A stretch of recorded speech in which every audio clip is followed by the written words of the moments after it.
How to install N8N on AWS.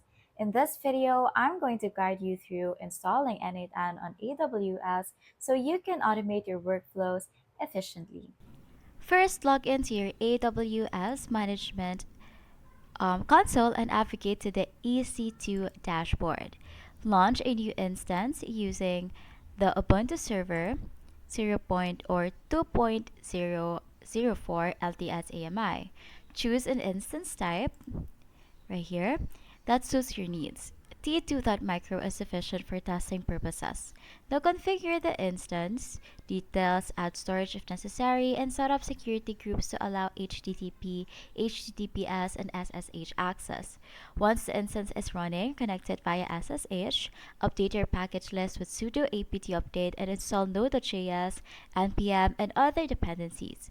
Next, install N8N globally using npm with the command npm install n8n-g. To keep N8N running continuously, consider using a process manager like PM2. Start N8N with N8N start or PM2 start N8N. For better security and accessibility, set up a reverse proxy using Nginx and secure it via SSL certificates from Let's Encrypt. This setup ensures your N8N instance is accessible via a domain name with HTTPS. By following these steps, you can successfully deploy N8N on AWS, enabling you to automate tasks and integrate various services seamlessly. And that's how you install N8N on AWS.